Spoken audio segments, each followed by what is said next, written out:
Assalamualaikum warahmatullahi wabarakatuh.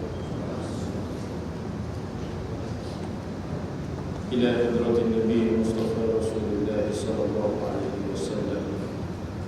Thumma ila arwahi azwajihi wa dhurriyyatihi wa qarabatihi wa ashabihi wa tabi'in wa tabi'in lahum bi ihsan ila yaumil din. Thumma ila arwahi walidina wa mu'allimina wa dhil huquqi 'alaina ajma'in. Al-Fatihah.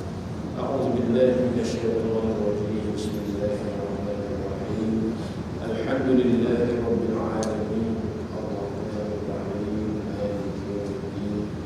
Iyyaka na'budu wa iyyaka nasta'in. Ihdinas siratal mustaqim. Siratal ladzina an'amta 'alaihim ghairil maghdubi 'alaihim waladdallin. Amin. Allahumma shalli 'ala sayyidina Muhammad wa 'ala ali sayyidina Muhammad. Allahumma shalli 'ala sayyidina Muhammad wa 'ala ali sayyidina Muhammad. Allahumma shalli 'ala sayyidina Muhammad wa 'ala ali sayyidina Muhammad. Allahumma shalli 'ala sayyidina Muhammad wa 'ala ali sayyidina Muhammad. Allahumma shalli 'ala sayyidina Muhammad wa 'ala ali sayyidina Muhammad. Allahumma shalli 'ala sayyidina Muhammad wa 'ala ali sayyidina Muhammad. Allahumma shalli 'ala sayyidina Muhammad wa 'ala ali sayyidina Muhammad. Allahumma shalli 'ala sayyidina Muhammad wa 'ala ali sayyidina Muhammad. Allahumma shalli 'ala sayyidina Muhammad wa 'ala ali sayyidina Muhammad. Allahumma shalli 'ala sayyidina Muhammad wa 'ala ali sayyidina Muhammad. Allahumma shalli 'ala sayyidina Muhammad wa 'ala ali sayyidina Muhammad. Bismillahirrahmanirrahim. Innal hamdalillah nahmaduhu wa nasta'inuhu wa nastaghfiruhu wa nastarshiduh. Wa na'udzu billahi min shururi anfusina wa min sayyiati a'malina. Man yahdihillahu fala mudilla lahu wa man yudlilhu fala hadiya lahu. Ashhadu an la ilaha illallah wahdahu la sharika lahu wa ashhadu anna Muhammadan 'abduhu wa rasuluh. Allahumma salli wa sallim wa barik wa karrim wa 'azzim 'ala sayyidina Muhammadin sallallahu alaihi wasallam wa alihi wa ashabihi wa man tabi'ahum bi ihsan ila yaumiddin.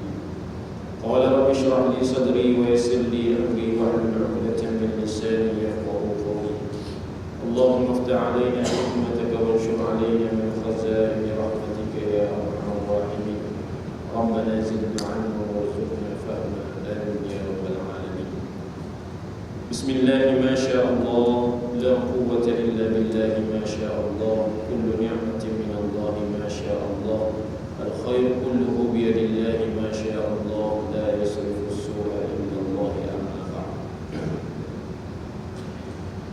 Muslimin muslimat sidang jemaah yang dirahmati Allah Subhanahu wa taala sekalian. Alhamdulillah, puji dan syukur kita kehadratullah Subhanahu wa taala kerana dengan limpah kurnia serta inayah daripadanya, maka kita masih lagi diberikan keizinan oleh Allah Subhanahu wa taala untuk berkumpul dan bertemu pada malam ini bagi kita meneruskan pengajian di dalam kitab 101 soal jawab akidah, iaitu terjemahan daripada kitab Al-Jawahirul Kalamiyah karangan Syekh Tahir bin Muhammad Al-Jazairi. Dan kita juga bermohon kepada Allah Subhanahu wa taala agar perkumpulan dan pertemuan kita pada malam ini mendatangkan keberkatan dan kerahmatan daripada Allah Subhanahu wa taala. Amin ya rabbal alamin. Kita langsung membicarakan tentang soalan yang kedua pada muka surat 14 Roma, iaitu masih lagi berkaitan dengan muqaddimah, 3 perbincangan utama dan pengajian kita hari itu tertangguh sehingga pada soalan yang kedua. Dan seingat saya, kita telah pun membicarakan sedikit berkaitan dengan apakah makna Islam itu sendiri, seperti mana yang telah pun dijawab oleh pengarang kitab ini saat mana ditanyakan kepada beliau ma makna Islam, maka dijawab al-Islamu wal iqraru bil lisan wat tasdiqu bil qalbi bi anna jami'a ma jaa'a bihi Muhammadun haqqun wa musaddiqun. Bila ditanya dalam soalan yang kedua, apakah makna Islam? Maka jawapannya, Islam ialah pengakuan dengan lisan, iaitu mengucap dua kalimah syahadah, asyhadu an la ilaha illallah wa asyhadu anna Muhammadar Rasulullah, dan membenarkan dalam hati bahawa seluruh perkara yang dibawa oleh Nabi Muhammad sallallahu alaihi wasallam haqqun wa musaddiqun, benar dan dibenarkan. Jadi pada pertemuan kita yang telah lalu, saya telah pun membicarakan sedikit berkaitan dengan makna Islam daripada sudut bahasa. Maka kalau boleh saya ulangi kembali, di dalam pengertian bahasa, Islam itu dapatlah difahami daripada beberapa hal yang ingin saya sebutkan, iaitu dapatlah Islam itu difahami daripada sudut bahasa, yang mana ianya mencakupi 5 hal. Islam itu dimaknakan daripada sudut bahasa dengan makna menundukkan wajah. Allah Subhanahu wa taala berfirman di dalam surah An-Nisa ayat 125, "Wa man ahsanu dinan mimman aslama wajhahu lillahi wa huwa muhsin wattaba'a millata Ibrahim hanifa wattakhadhallaha Ibrahim khalila." Menundukkan wajah, aslama wajhah. Yang keduanya, makna Islam daripada sudut bahasa itu bolehlah dimaknakan dengan pengertian berserah diri. Yang ini boleh kita rujuk di dalam surah Al-Baqarah ayat 131 dan juga surah Ali Imran ayat 83. Allah Subhanahu wa taala berfirman di dalam surah Al-Baqarah sebagai contohnya, "Il qala lahu rabbuhu aslim qala aslamtu li rabbil alamin."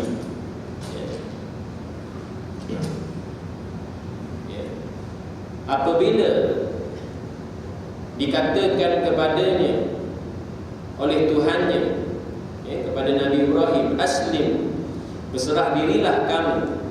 Qala, maka berkata Nabi Ibrahim alaihissalam, aslamtu li rabbil alamin. Aku berserah diri kepada Tuhan sekalian alam. Itu makna yang kedua daripada sudut bahasa. Yang ketiganya bermaksud suci bersih. Ini boleh kita lihat di dalam surah Asy-Syu'ara ayat 89. Allah Subhanahu wa taala menyatakan, yauma la yanfa'u malun wa la banun illa man atallaha biqalbin salim. Illa man atallaha biqalbin salim. Hari di mana tidak ada manfaat,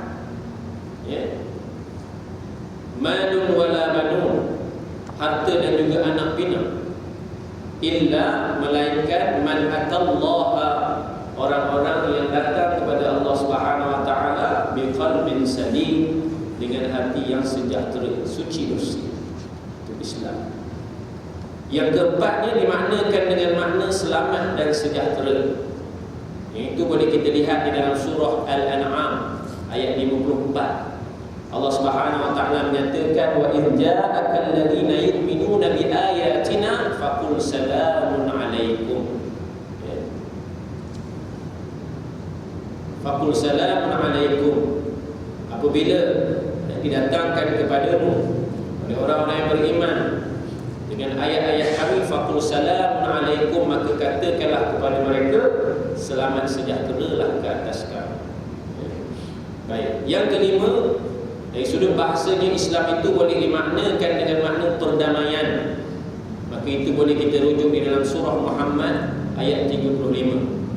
Allah Subhanahu wa taala menyatakan, fala tahinu wa tad'u ila as-salmi wa antumul a'law wallahu ma'akum wa la yatirakum a'malakum. Jangan kamu merasa hina, ya, maka serulah olehmu kepada perdamaian, salmi, ya. Wa antumul a'law, kamu orang-orang yang beriman tentu sekali tinggi martabatnya, ya, di sisi Allah Subhanahu wa taala. Wallahu ma'akum, Allah Subhanahu wa taala bersama kamu wahai orang-orang yang beriman. Wa la yatirukum a'malakum, Allah sama sekali tak akan mensia-siakan amal kamu, orang yang beriman, ya. Itu antara 5 makna yang boleh kita lihat daripada sudut bahasa. Adapun begitu, kita sambung seterusnya daripada sudut istilah pula. Islam itu bolehlah dikatakan maknanya dengan makna ketundukan pada wahyu Allah Subhanahu wa taala yang diturunkan kepada Nabi dan juga Rasul, khususnya Nabi Muhammad sallallahu alaihi wasallam, sebagai hukum Allah Subhanahu wa taala yang memimpin manusia ke jalan lurus menuju bahagia dunia dan akhirat, seperti mana yang telah pun disebutkan oleh pengarang kitab ini, iaitulah pengakuan dengan lisan yang mana mengucap 2 kalimah syahadah dan membenarkan dalam hati bahawa seluruh perkara yang dibawa oleh Nabi sallallahu alaihi wasallam itu adalah benar dan dibenarkan. Maknanya ketundukan kita. Bila sebut Islam dari sudut istilah, maknanya ketundukan kita kepada wahyu Allah Subhanahu wa taala yang diturunkan kepada Nabi dan juga Rasul, khususnya Nabi kita Nabi Muhammad sallallahu alaihi wasallam, sebagai apa? Sebagai hukum Allah Subhanahu wa taala. Untuk apa tujuannya? Untuk membimbing kita kepada jalan yang lurus, ya, menuju ke mana? Menuju kepada kebahagiaan dunia dan juga akhirat. Itulah Islam. Jadi Islam yang kita hadapi hari ini adalah Islam yang dengan makna ketundukan pada wahyu Allah.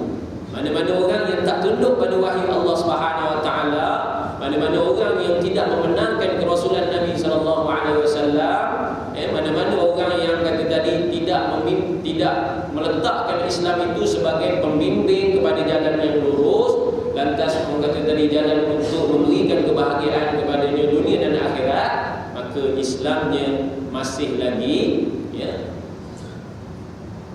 tidak dikira sebagai Islam. Sebab itu di akhir zaman ini ada, ya, umat Nabi sallallahu alaihi wasallam ataupun ada manusia yang hanya Islam pada nama sahaja, tapi tidak ada pada sifatnya, tidak ada pada af'alnya, ya, perbuatannya, takrirnya dan bermacam-macam lagi. Sebab itu Nabi SAW menyatakan di akhir zaman ini, la yabqa minal Islam illa ismuhu, ya, tidaklah kekal Islamnya itu melainkan nama sahaja Islam. Wala yabqa minal Quran illa rasmuhu, tidak kekal Al-Quran itu melainkan tulisannya sahaja. Orang yang nak membacanya pun dah tak ada, orang yang nak menghayatinya pun dah tak ada. Mungkin ada yang membaca, tapi peratusan yang nak menghayati, yang nak mengamalkan, yang nak menghidupkan hukum Allah Subhanahu wa taala tu tidak ada.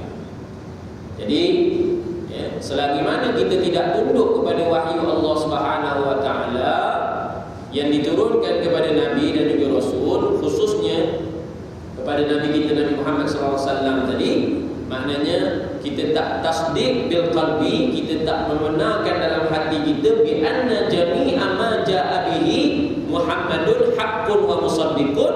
Makna kata tadi, kita masih Islam pada nama. Jadi hari ini kita tepuk dada tanya iman kita. Apakah Islam sudah saya dari sudut akidah? Apakah Islam saya dari sudut syariah, apakah Islam saya daripada sudut tasawuf ataupun tariqahnya. Ya. Sebab itu ya, Dr. Fathiyah akan menulis sebuah kitab ya, Madza ya'ni intimai al-Islam, apa maknanya saya menganut agama Islam ya. Dikupas di situ apa artinya saya menganut Islam dari sudut akidah, dari sudut syariah, dari sudut muamalah dan sebagainya. Supaya apa? Supaya kita faham yang bahawasanya Islam yang kita anuti ini ya'lu wa la yu'la alaih. Maknanya tertinggi dan tidak ada yang lebih tinggi daripada itu. Sebab tu kita kena faham. Ya. Bila Allah Subhanahu wa taala menyatakan ya ayyuhallazina amanu dukhulu fis-silmi kafah, wahai orang-orang yang beriman, masuklah kamu ke dalam agama Islam secara menyeluruh, maka itu adalah sebuah perintah yang perlu kita laksanakan, yang perlu kita jayakan, yang perlu kita kerahkan seluruh tenaga kita untuk memastikan kita ini adalah sebenar-benar Muslim yang sejati yang dikehendaki oleh Allah SWT. Masuk keseluruhan, bukannya picisan ya. Ada sebahagian yang kita ambil, ada sebahagian yang kita buang.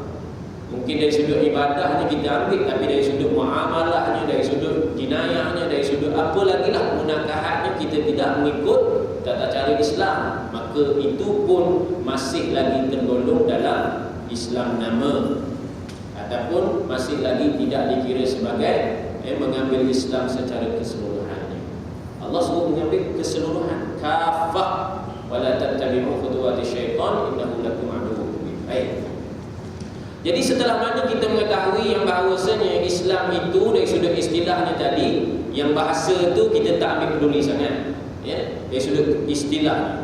Makna kata tadi yang dimaknakan dengan menundukkan wajah, yang dimaknakan dengan berserah diri, yang dimaknakan dengan suci bersih, yang dimaknakan dengan perdamaian, yang dimaknakan dengan selamat dan sejahtera itu masuklah dalam makna istilah tadi. Apabila kita tunduk pada wahyu Allah Subhanahu wa taala yang bersifat suci bersih daripada perkara-perkara yang tak baik dan sebagainya, dan diturunkan pula kepada Nabi Muhammad sallallahu alaihi wasallam Al-Quran tersebut, dan Nabi sallallahu alaihi wasallam membawa keseluruhan ajaran yang ada di dalam Al-Quran tanpa ada disembunyikan, tanpa ada yang dikhianati dan sebagainya. Dan disebut oleh Nabi sallallahu alaihi wasallam bahawasanya kalau berpegang kepada dua perkara, iaitu Al-Quran dan juga sunnahnya, maka kita tidak akan sesat buat selama-lamanya di dunia dan juga di akhirat. Kalau itulah hal keadaannya kita, maka saya katakan sekali lagi, kita adalah seorang Muslim yang memiliki ciri-ciri yang dikehendaki oleh Allah Subhanahu wa taala. Oleh kerana itu, kita kena faham. Setelah tadi kita tahu dari sudut bahasa dan istilahnya, maka kita rumuskan Islam yang kita anuti tidak lain dan tidak bukan adalah Islam yang ada di dalamnya itu sifat kasih sayang. Kalau kita rumuskan seluruhnya, jadi kita faham Islam itu adalah agama kasih sayang, bukan agama permusuhan. Sebab makna dasar tadi tak lain tak bukan adalah perdamaian, kan? Yang kita tahu daripada bahasanya tadi, perdamaian. Fala tahinu wa tad'u ila salmi. Disuruh kita supaya menyeru kepada perdamaian, bukannya permusuhan. Kalau hari ini sesama kita pun bermusuhan, macam mana Islam kita? Permusuhan kita tu kadang-kadang membawa kepada berantakan, berpecah kepada beberapa golongan dan sebagainya. Sedangkan Islam yang Nabi SAW bawa, Islam yang dikehendaki oleh Allah SWT, mestilah di dalamnya memiliki kasih sayang ataupun sifat kasih sayang. Kerana makna dasar tadi adalah perdamaian ataupun kasih sayang. Oleh itu, seseorang Muslim semestinya penuh dengan kedamaian dan kasih sayang sesama Muslim yang lain. Kita sama-sama saudara kita, yang ada di kawasan ini maupun di mana-mana saja mesti merasakan yang kita bersaudara. Ya. Kalau ada sedikit sengketa maka hendaklah diperbaiki. Jangan orang kata tadi dibesar-besarkan. Kerana hanya sebenarnya orang yang beriman saja bersaudara. Allah SWT menyatakan apa? Innamal mu'minuna ikhwah. Hanya sebenarnya orang yang beriman saja yang dikatakan bersaudara. Ya. Dalam pengertian kasih sayang para jemaah yang dirahmati Allah Subhanahu wa taala sekalian, ada dua pengertian yang dikehendaki. Dua saja. Satu, kasih sayang antara sesama muslim, iaitu kasih sayang roh dan juga jiwa. Yang mana daripada kasih sayang roh dan jiwa itu membentuklah apa yang dikatakan ikatan akidah. Ya, ikatan akidah.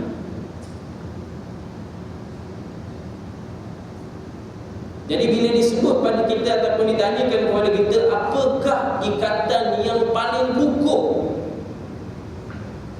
jika nak dibandingkan dengan sekian banyak ikatan-ikatan yang ada di dalam dunia, maka kita jawab ikatan yang paling kukuh tak lain tak bukan adalah ikatan akidah. Paling kukuh. Dan bila ditanyakan kepada kita persaudaraan yang macam manakah yang dikatakan persaudaraan yang sebenar, dalam sekian banyak persaudaraan hari ini yang ada dalam dunia, persaudaraan yang manakah yang dikatakan persaudaraan yang sebenar? Maka kita jawab juga persaudaraan yang sebenar adalah persaudaraan atas iman. Ya. Dan bila kita ditanya lagi dengan satu persoalan, apakah kekuatan utama yang sebenar-benarnya dalam sekian banyak kekuatan yang ada di dalam dunia, maka kekuatan yang sebenarnya dalam neraca Allah Subhanahu wa taala tidak lain dan tidak bukan adalah kekuatan ukhuwah, persaudaraan. Ya. Dan tidaklah akan berlaku apa yang dikatakan tadi ikatan akidah. Tidaklah akan berlaku apa yang dikatakan tadi persaudaraan Islam, persaudaraan iman. Tidaklah akan dikatakan kekuatan ukhuwah itu. Semuanya tidak akan berlaku sekiranya tidak ada kasih sayang. Sekiranya tak ada kasih sayang, kita tidak akan bersatu kalau tak ada kasih sayang. Kita tidak akan kuat kalau tidak ada kasih sayang. Kita tidak akan, orang kata tadi, diikat dengan satu ikatan yang kata tadi simpulannya adalah simpulan mati bersama. Tak ada. Kalau tak ada kasih sayang. Dan para ulama menyatakan paling rendahnya kasih sayang itu tidak lain dan tidak bukan adalah berlapang dada. Paling rendah tu. Maknanya dalam hal nak menterjemahkan kasih sayang sesama muslim, paling rendah adalah berlapang dada. Sejauh mana kita berlapang dada? Saya tanyakan pada diri saya dan juga para jemaah sekalian, sejauh mana kita berlapang dada dalam masalah-masalah yang mungkinlah boleh saya katakan masalah-masalah khilafiyah dan sebagainya hari ini. Sedang yang kita lihat nampak-nampaknya macam nak bermusuhan, macam nak berantakan, macam nak ada penentangan, macam ada wujudnya pula berbagai-bagai puak dan sebagainya. Paling rendah tu, kalau itu pun tak ada dalam diri kita, maka macam manalah yang nak dikatakan tadi kita membawa Islam yang di dalamnya itu ada kasih sayang. Dan kata ulama lagi, paling tingginya kasih sayang itu adalah mendahulukan saudara daripada dirinya sendiri. Dan kita tanyakan juga, bagaimana boleh kita nak mendahulukan saudara kita daripada diri sendiri kalau sekiranya kita tidak ada sikap berlapang dada. Kalau yang paling rendah pun kita tak usahakan, macam mana kita nak mencapai satu tangga ikatan kasih sayang yang tinggi yang dikatakan tadi, ihsar, mendahulukan saudara lebih daripada diri sendiri. Tak beriman seseorang itu selagi mana dia tidak mencintai saudara dia seperti mana dia mencintai diri sendiri.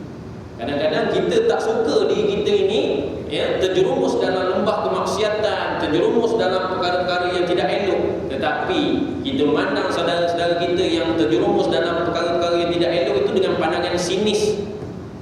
dengan pandangan yang kata tadi, ya, tak ambil peduli, ya, tak ambil bicara tentang dia. Maknanya mungkin boleh kita katakan, biarlah dia, lantak dia lah, ya, peduli apa saya, siapa suruh dia buat benda-benda yang tak elok dan sebagainya. Mana kasih sayang itu? Rasulullah tidak begitu. Ya, apakah Rasulullah SAW begitu? Hatta seorang Yahudi, ya, meninggal dunia, Rasulullah SAW menangis. Ya, kenapa? Kerana tak dapat nak mendakwahkan. Ya. Kalau kita kira apalah sangat orang kafir, ya, lantak dia. Tapi atas dasar kasih sayang sebenarnya. Kerana Rasulullah tak kesempatan untuk, ya, mendakwahkan dia agar dia mendapat, kata tadi, ya, pengajaran daripada risalah Allah Subhanahu Wa Taala.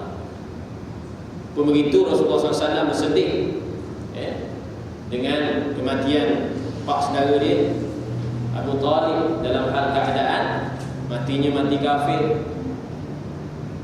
Ya. Jadi kasih sayang. Hari ini tolaklah mungkin kata dengan orang kafir, tapi kita sesama kita. Jadi kalau itu kita tak tunjukkan, maka bagaimana dengan Islam kita? Satu, itu yang pertama. Maknanya daripada rumusan tadi, bahasa dan istilah, maka kita katakan Islam itu adalah agama kasih sayang. Ya. Jadi dalam pengertian kasih sayang yang dikehendaki tadi, yang bab kasih sayang sesama mukmin, sesama Islam, habis di situ.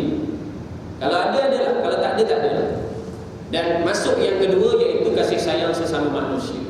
Ini sesama jiran-jiran tetangga kita yang mungkin non-Muslim dan sebagainya, maka kita kena ada kasih sayang juga. Dalam perkara urusan-urusan biasa ni, tolong-menolong dan sebagainya, senyum, ataupun mungkin dia perlukan pertolongan dalam hal keadaan dia pada masa itu sulit dan sebagainya.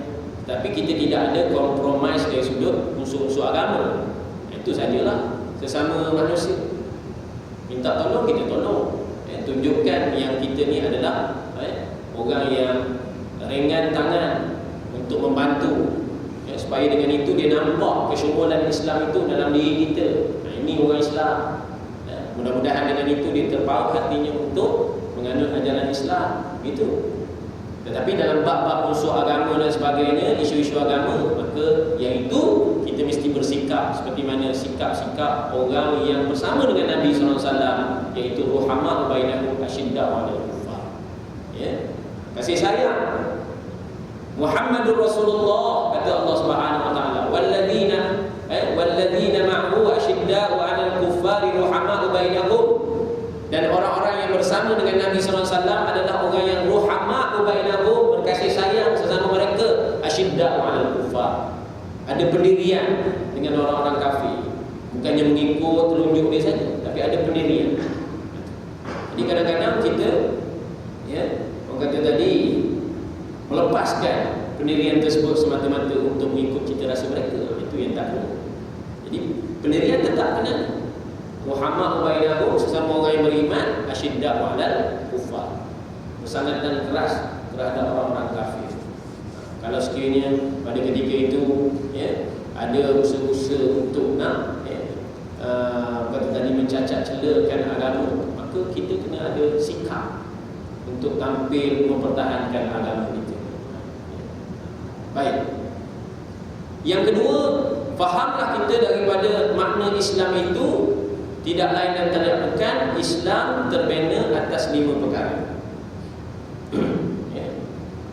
Seperti mana yang disebutlah di dalam kebanyakan hadis berkaitan dengan apa makna Islam, maka disebut, ya, syahadah, ya, selepas itu mendirikan solat, ya, menunaikan zakat, puasa bulan Ramadan dan seterusnya, menunaikan haji. Jadi bila sebut Islam, maka tergambarlah pada kita yang 5 perkara itu.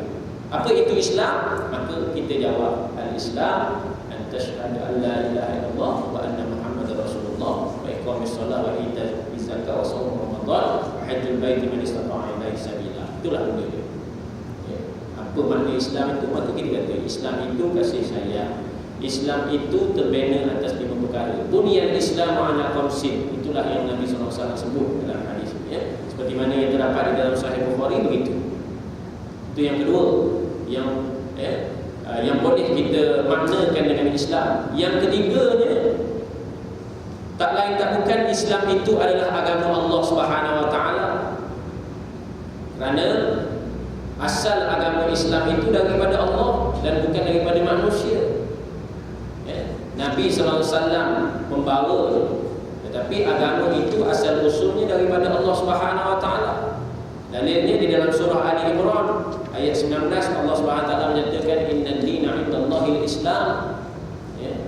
Sesungguhnya yang dikatakan hanya seni agama itu ad-din indallah, di sisi Allah Subhanahu Wa Taala, dalam arti kata yang disahkan, dipersetujui, diredai dan sebagainya, tak lain tak bukan adalah al-Islam. Oleh kerana itu Allah SWT menyatakan di hujung surah Ali Imran, wa may yabtaghi ghairal islami dinan falan yuqbala minhu wa huwa fil akhirati minal khasirin. Orang siapa yang mencari-cari agama selain daripada agama Islam,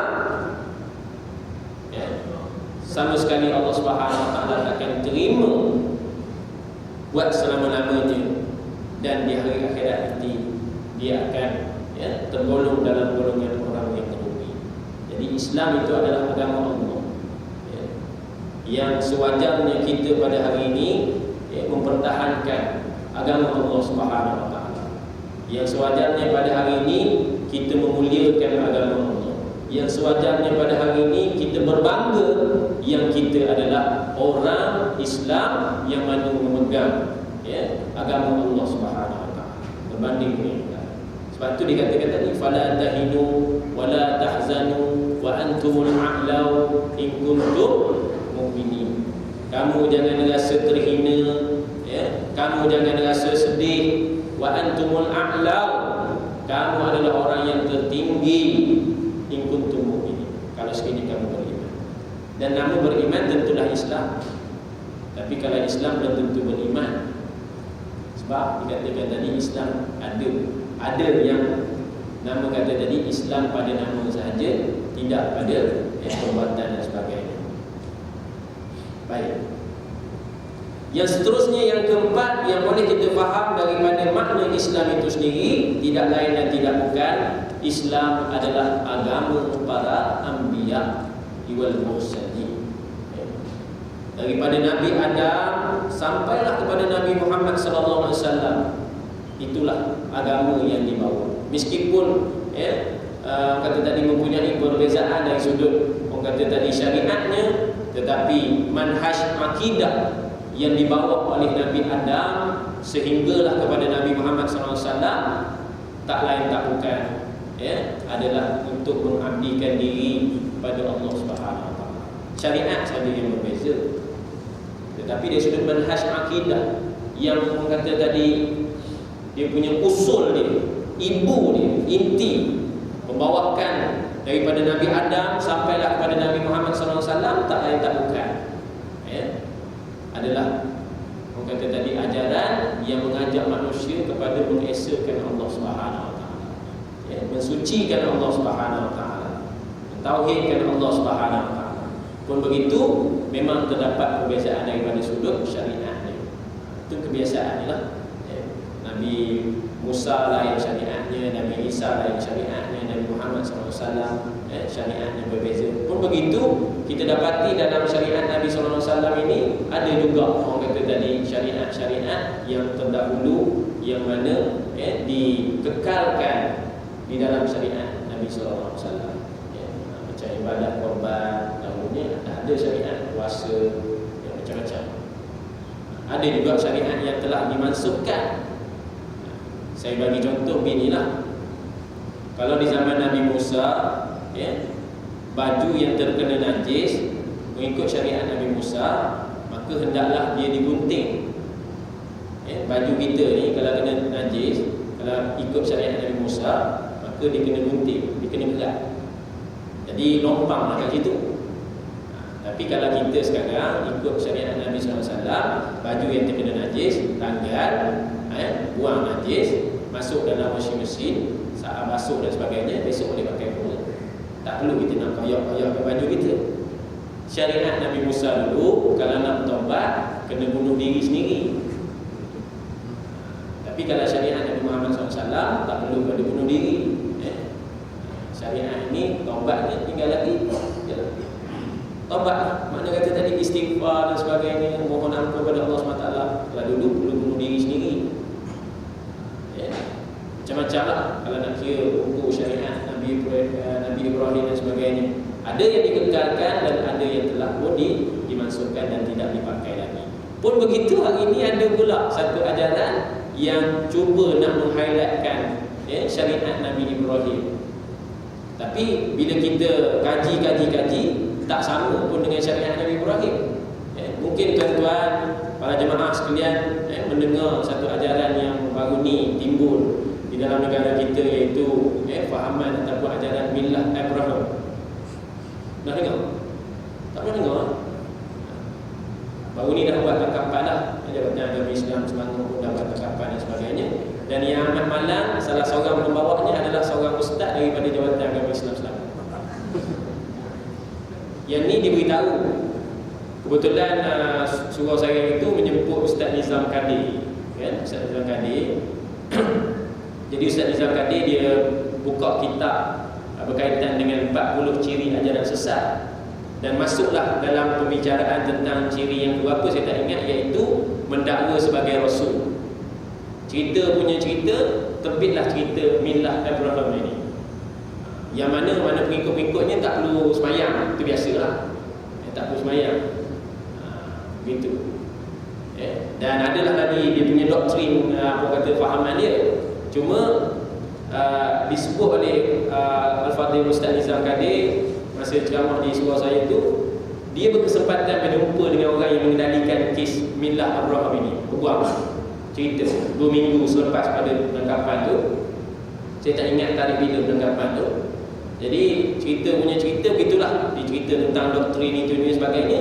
Maka ringan mulut Ustaz Nizam Kadir ni nak tanya pula siapakah dia punya figur-figur yang hebat sangat yang nak bawa ajaran ni.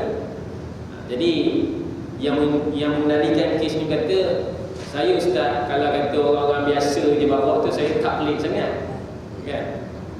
Bukan maksud tak pelik tu maknanya menyetujui, tidak, tapi tak pelik sangat. Tapi kalau yang dah bawa ni title-nya Ustaz dan sebagainya, maka itulah yang menjadi satu bahana sebenarnya amat malang. Jadi ditanya, Ustaz daripada mana yang bawa? Jadi orang kata tadi nak luah mati mak, nak telan mati mak, nak luah mati bapak, gitulah dia kata tadi. Cerita jugalah. Cerita dia kata yang malang Ustaz yang bawa ni, kata kepala besar dia seorang ustaz daripada Jabatan Agama Islam Selangor. Tapi waktu nak buat penangkapan tu dia dah lari siap-siap. Memang tak dapat kesan sampai sekarang. Tapi Jais masih cari lagi. Tengok hari ni ustaz ni kadang-kadang itu juga bahaya juga kadang-kadang. Sebab hari ni value ustaz ni dia higher sikit lah. Apa je hari ni ustaz cakap, maka situ dia punya point dia. Jadi kalau orang kata tak betul, macam mana tak betul? Ustaz yang cakap. Jadi kiblat ilmu dia tu pada ustaz, dia bukan pada Al-Quran dan juga sunnah Nabi SAW. Jadi bukan saya katakan bukan semua ustaz jahat, tapi kadang-kadang bila kadang-kadang bila nak mencari populariti ataupun nak mencari dukungan, nak mencari sokongan, nak mencari pengaruh dan sebagainya, maka ada juga membawakan yang macam ni. Jadi tak pelik. Kalau orang biasa tak apa, tapi orang yang orang kata dia ada fahaman agama, ada pengajian agama dan sebagainya, macam ada Ayah Pin yang mengaji syariah Azhar, terpesona juga punya ajaran Ayah Pin. Mungkin kerana kata tadi, yalah, selama ni dah tu semayang, tunggang tongki semayang, tiba-tiba bila ada ajaran baru kata tak payah semayang pakai niat je mungkin dan sebagainya, nak juga masa. Dia rasa begitu lah. Mungkin lah, kan? Kita nak kata lebih pun tak patut, tapi mungkin lah begitu. Kita pun kadang-kadang bila sampai satu tahap, mungkin kalau kata keluar daripada mulut seorang ustaz mengatakan bahawasanya semayang kita yang orang kata tadi buat maghrib tadi tu sebenarnya tak mudah zaman ni. Kita berasa macam mana? Nak buat lagi tak macam tu? Kalau dia kata begitu, yang nama kata kita kalau berkiblat kepada ustaz, tak ada usul periksa, nak cari fas'alu ahla zikri, nak tanya lagi dan sebagainya, kita main pakat percaya saja. Apa kita nak buat lagi yang tengah-tengah? Dia kata kita tak perlu dah semayang-semayang ni. Ini semayang orang biasa, semayang orang ahad ni kata pakai niat aja.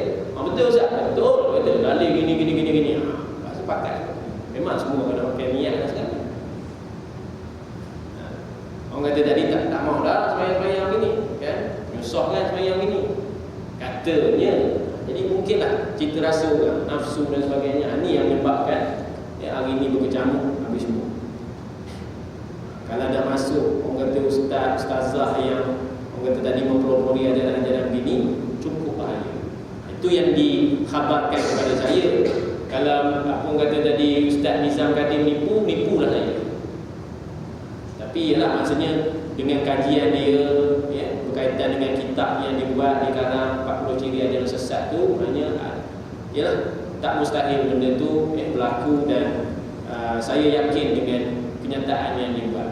Dia berjumpa sendiri. Pun begitu dia pernah berjumpa dengan pengikut Ayah Pin dan sebagainya. Dia cerita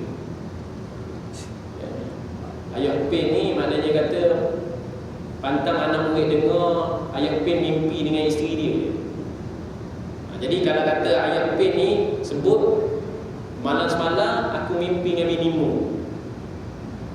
Jadi anak murid ni terus serah. Pasal anak murid akan naik satu makam yang paling tinggi.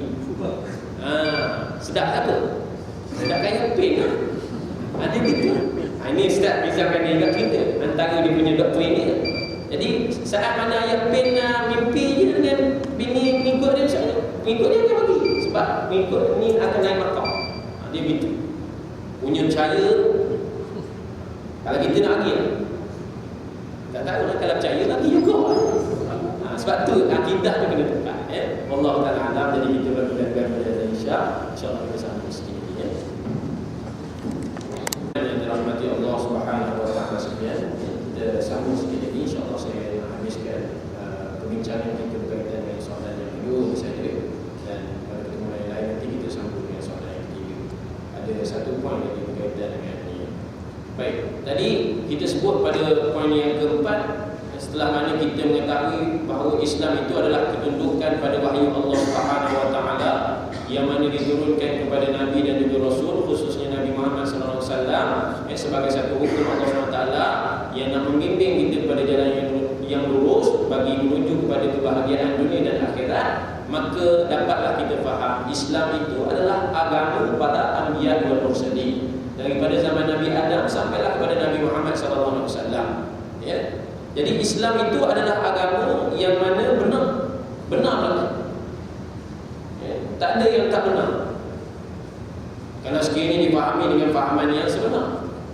Kalau dipahami dengan fahaman yang tidak benar, maka dia akan jadi tak benar.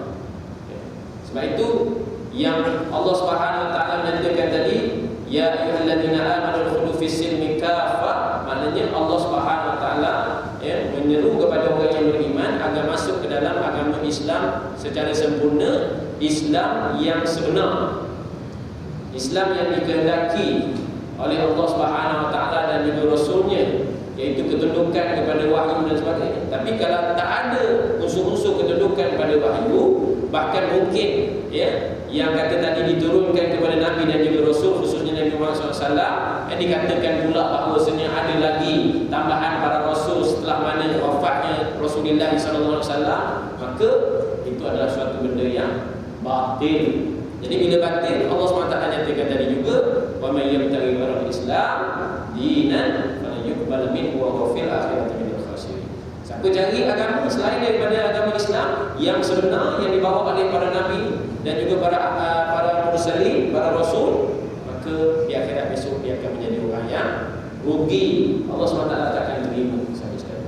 Jadi hari ini kalau terdapat pada kita ajakan untuk mengikuti satu-satu fahaman itu sebenar-benarnya adalah fahaman yang salah, seperti mana Milah Abraham tadi, ajaran Ayah Pin ke, ajaran Hasan Matahari ke, ataupun macam-macam lah hari ini yang ada pluralisme ke, liberalisme dan sebagainya, maka Kalau kita meletakkan diri kita di tempat itu, maka na'udzubillah min zalik, kita khawatir dan bimbang yang kita besok tidak akan diterima di sisi Allah Subhanahu Wa Taala. Ya, sebab itu semua batil. Jadi Islam adalah agama yang benar, dan mana-mana yang bertentangan dengan agama Islam semuanya adalah batil. Jadi itu tadi, fas'alu ahlan zikri in kuntum la ta'lamun.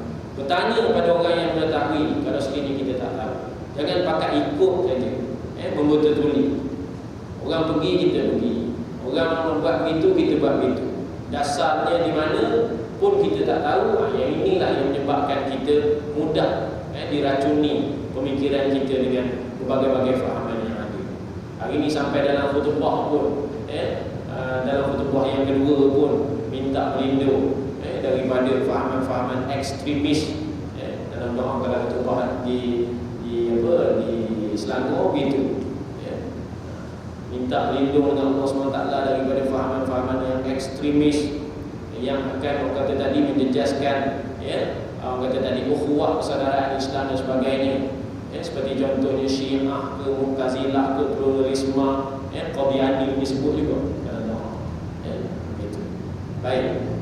Yang terakhir ni para jemaah yang dirahmati Allah Subhanahu Wa Taala sekalian, setelah mana kita mengetahui apa itu Islam, dan kita tahu yang mana maknanya tadi ketundukan kepada wahyu, maka kita katakan juga Islam yang kita anuti ini tidak lain dan tidak bukan adalah agama yang paling tinggi. Nabi SAW bersabda, al-Islamu ya'lu wa la yu'la alaih. Islam itu hanya satu saja yang dikatakan agama yang paling tinggi dan tidak ada yang tertinggi daripada itu. Dan Islam tidak dapat disamakan dengan agama yang lain, kerana agama yang lain tak boleh disebut sebagai way of life. Islam sahaja yang boleh disebut sebagai satu cara hidup. Mana ada agama lain yang membahaskan tentang taharah, bersuci dengan cara yang sebetul-betulnya. Ada bacaan doanya, nak masuk kaki mana, keluar kaki mana, bacaan masuk ke dalam tandahnya sekian, bacaan keluar tandahnya sekian. Begitu dalam bab-bab lain, macam-macam. Jadi daripada sekecil-kecil perkara sampailah ke sebesar-besar perkara, Islam ajar itu. Tak ada satu yang cincin. Kristian tak pernah mengajar pun cara bagaimana nak membasuh, orang kata tadi, air besar dan air kecil, beserta dengan doa dan sebagainya. Taharah yang macam mana, nak sucikan daripada najis, tak pernah diajar. Islam yang mengajar bagaimana nak menyucikan najis mughallazah, bagaimana nak menyucikan najis mutawassitah, bagaimana nak menyucikan najis mukhaffafah, detail. Itulah namanya way of life. Patut-patutnya kita berbangga kerana kita memiliki sebuah agama yang orang kata tadi terperinci pengajarannya. Jadi Islam yang kata tinggi tadi itu adalah hukum Allah. Islam yang dikatakan tinggi itu adalah perkara-perkara yang mana terkandung di dalam Al-Quran dan juga sunnah Nabi SAW. Dan Islam yang tertinggi itu adalah Islam yang dapat membawa kita kepada keselamatan dunia dan akhirat. Jadi hal tersebut para jemaah sebagai akhir yang saya nak sebut di sini, hal tersebut, hak nama kata tadi nak dapat kasih sayang, Islam itu atas 5 perkara, Islam itu agama Allah, Islam itu agama para nabi, Islam itu agama yang tertinggi. Hal-hal itu semua mustahil untuk dapat diwujudkan tanpa pembenaran hati. Itu sebab dikata tadi wal iqrar bil lisan wa tasdiq bil qalbi. Maknanya hal-hal yang dapat memaknai Islam yang sebenar itu pastinya tidak akan dapat wujud dalam diri kita, sehinggalah kita ini membenarkan dalam hati kita yang iman dengan berbagai hal-hal yang disebutkan tadi, iaitu 5 perkara. Kita benarkan betul-betul antasyhadu an la ilaha illallah wa anna muhammadar rasulullah, seterusnya wa iqamis solat. Kita benarkan keseluruhan itu. Maka dengan kita membenarkan keseluruhan apa yang ada dalam orang kata tadi frame Islam itu sendiri, 5 perkara itu, maka pada ketika itu barulah kita dikatakan sebagai seorang muslim. Jadi maknanya syahadah kita, solat kita, zakat kita, puasa kita dan seterusnya haji kita itu perlu kita benarkan. Semuanya itu adalah orang kata tadi bedaan Islam yang perlu kita jaga, yang mana kalau silap satunya dalam penjagaan ataupun kita buang salah satu daripadanya, maka akan berlakulah orang kata tadi kececeran dan juga ketidakselamatan kita di dunia maupun di akhirat. Kalau orang meninggalkan syahadah, apakah dia Islam? Tak. Begitu orang yang menyatakan syahadah tapi dia tidak melakukan solat dan sebagainya, apakah dikatakan Islam? Ya, Islam, tapi Islam hanya pada nama. Jadi tak ada Islam yang dikatakan tadi memiliki ciri-ciri yang diingini ataupun yang diperincikan oleh Allah Subhanahu Wa Taala dan juga Rasulullah sallallahu alaihi wasallam. Jadi para jemaah yang dirahmati Allah Subhanahu Wa Taala sekalian, sekadar itu yang dapat saya kongsikan berkaitan dengan soalan yang kedua ini. Mungkin ada lagi perkara-perkara yang tak sempat saya nyatakan di sini. Mudah-mudahan dengan beberapa perkara yang dapat saya sebutkan pada malam ini, kita dapat menjadikan ini sebagai panduan untuk kita melangsungkan kehidupan kita sebagai seorang Islam. Kita tengok baliklah apakah Islam kita itu penuh dengan kasih sayang atau tidak hari ini. Apakah sudah terbina Islam kita itu dalam hal ini perkara yang telah disebutkan. Apakah juga kita hari ini meyakini dan juga membenarkan bahawasanya Islam itu adalah agama Allah, sehingga kan hari ini mungkin ada orang yang masih lagi ragu dengan Islamannya ataupun masih lagi rasa tak selesa dengan Islam.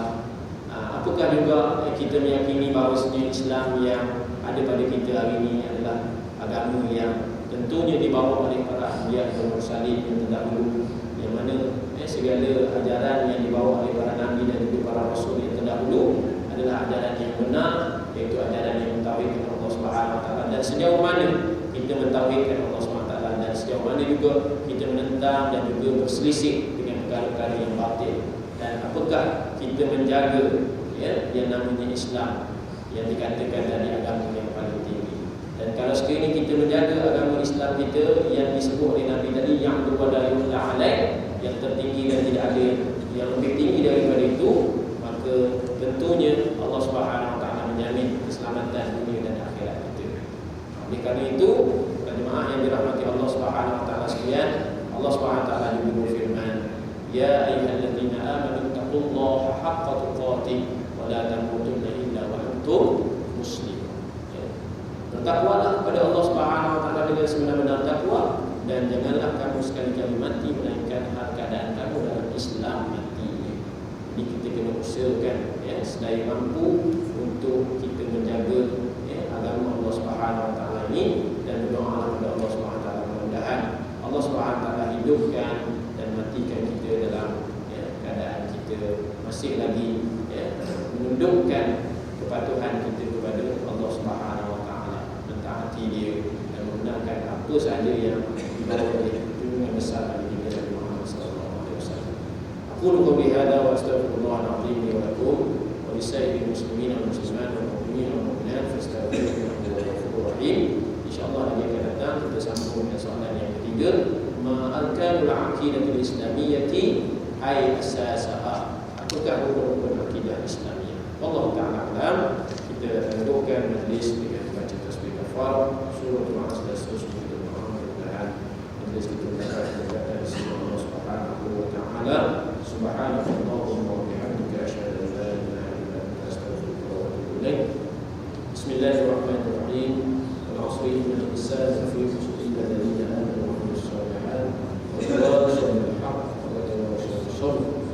Bismillahirrahmanirrahim. Alhamdulillahirabbil alamin.